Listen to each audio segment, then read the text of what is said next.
he didn't want to take the freeways and pay the toll. So he took these kind of shortcuts, quote unquote.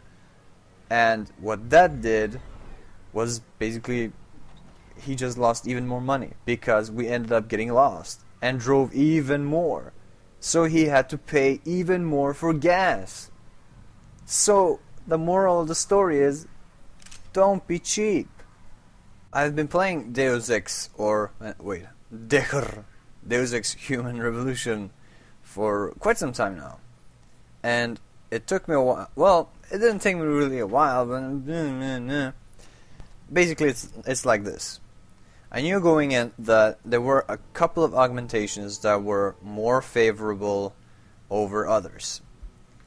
I'm not the kind of guy who, you know, goes into a forum and or in a walkthrough and asks what is the best, you know, startup augmentation tree, or in an RPG what is the best thing to spec. You know, that's not fun for me. I mean, I like to just explore and see for myself what is the best combination and how does everything work, and just learn as I go.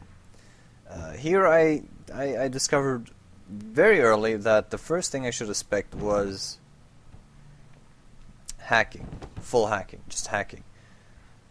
Hacking is ridiculously important. I mean, if you have maxed out hacking, you're good to go on that end. I mean, hacking opens a lot of doors, quite literally, for you, and it makes the game, well, I mean, of course it makes it a little easier, but since I'm the kind of guy who loves exploration, hacking is right down that alley. You can explore a lot more, you can get into a lot more doors, and here I discovered that me specking different things, but hey, you know, I didn't know. That's the, and I didn't even know that when you unlock a new augmentation tree or a new augmentation skill, it takes 2 practice points.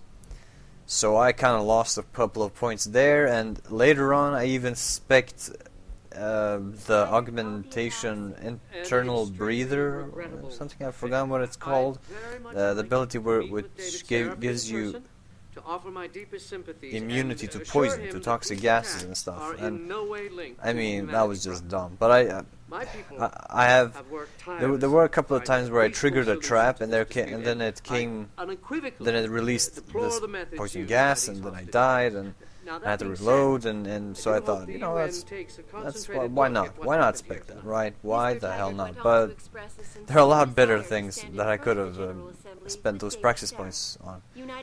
For example, something that'll come up in the next video is the back augmentation that allows you to CQC 2 guys rather than 1.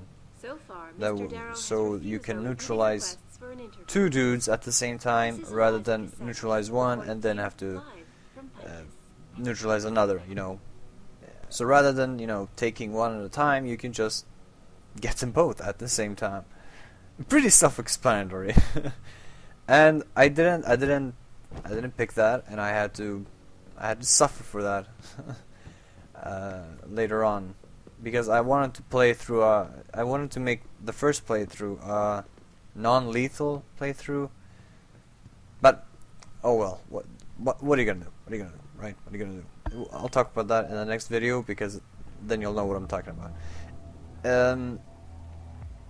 So far the game is, I mean, at this point in the game, I was mesmerized by everything I did. Every room I checked, every door I hacked, everything was just ridiculously amazing. But one thing I also noticed as I was hacking was, you know, those unlocking devices as you find, and you can also buy them. I mean, I haven't used a single one of those things. I'm not saying that they're pointless. I'm just saying that if you focus on expanding your augmentation skill tree, then that's, I mean, the more you improve your hacking skills, the more obsolete those devices become, and I need to sell those things. The next time I get to a trader, I need to sell all of them, because I'm not I doubt I'll ever use them, even a single time throughout the playthrough. And if I do use them, then holy shit. I mean, there's a bigger chance that you'll just find the code to the door you're trying to unlock than you're actually going to use that thing. That little device hacking unit thingy. Well, I guess that if you're playing, you know, this kind of brutish style a playthrough, then you'll probably need it, as you don't have much points and hacking, and yeah, you get it, you know. I mean, I should have seen it coming, because hacking in Deus Ex was ridiculously important. So was, you know, right, so was computer and lockpicking, but yeah, they've kind of merged lockpicking, hacking, and computer skills into one general skill in Deus Ex Human Revolutions, and that's, you know, just hacking. But yeah, I mean, I should have seen that coming. And I thought, you know, the first city hub, it'll probably alright. I can do without hacking, but nope, I could not. I expect some ridiculous things rather than focusing on hacking. It's absurd. It's redonkulous. It's redonkulous. And oh my god, alright, so this is the part where I was talking about later, I don't remember when I was talking about this. As I'm sitting here and, you know, scrolling through the letters on this computer and, you know, just checking out stuff, suddenly I hear somebody screaming, I hear somebody yelling, I hear somebody walking, I hear footsteps, and I'm like, what the fuck? And from nowhere, this dude comes from nowhere, and I'm like, what? I mean, I was in shock. So I quickly CQC this dude, and afterwards I'm like, wow, this is amazing. This is the point where it tipped me over the love this game scale to the holy shit, I'm in love with this game scale. Usually, you know, Mass Effect is a good example. Usually when you pick up a little, you know, ebook, or you're reading a computer, or you're reading you know, this book or whatever, the game, I mean, the in-game world freezes, it pauses, and you can just read that quietly and in peace. Here, I'm in that kind of mentality. I'm sitting there reading this conversation between these two dudes in some chat or something, and I hear this guy screaming. I'm like, I'm like, nah, I couldn't have heard anything. I just brushed it off and just continued reading, and then I heard footsteps, just vaguely heard footsteps, and I'm like, holy shit, somebody's actually in here. So I get off the computer and I get towards the wall, and I see somebody in here.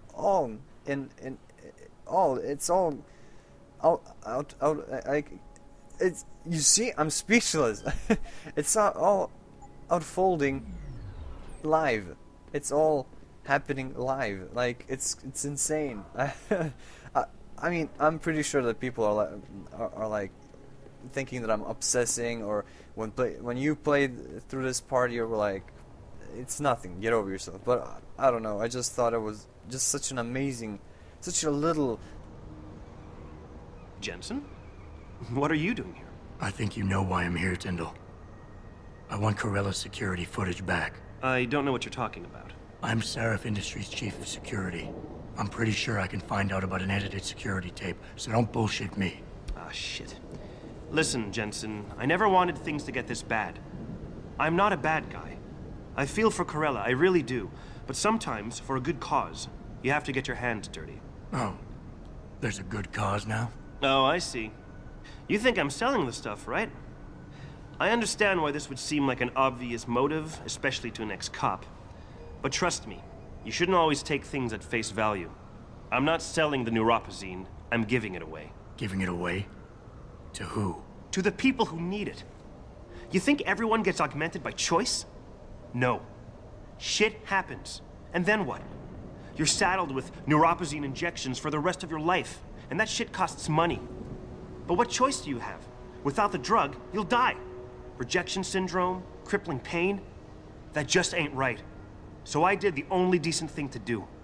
I stepped up.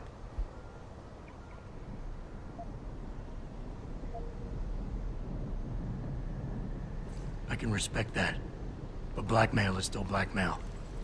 Corella wants out, and I'm here to make sure he gets out. Man, this whole thing is becoming way too much trouble.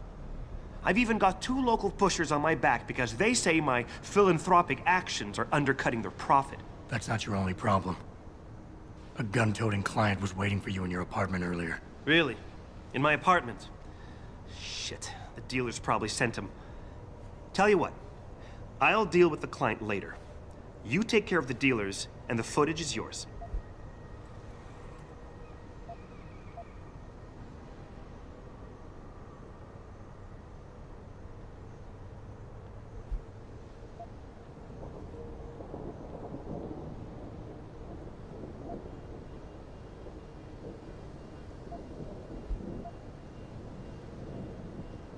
Okay, I'll help you out. But you better not be playing me. You give me way too much credit, Jensen. I'm a security tech, not a hardened mobster. The 2 pushers go by the name PG and BK. They hang out in the alley near the basketball court. Just make sure they never bother me again.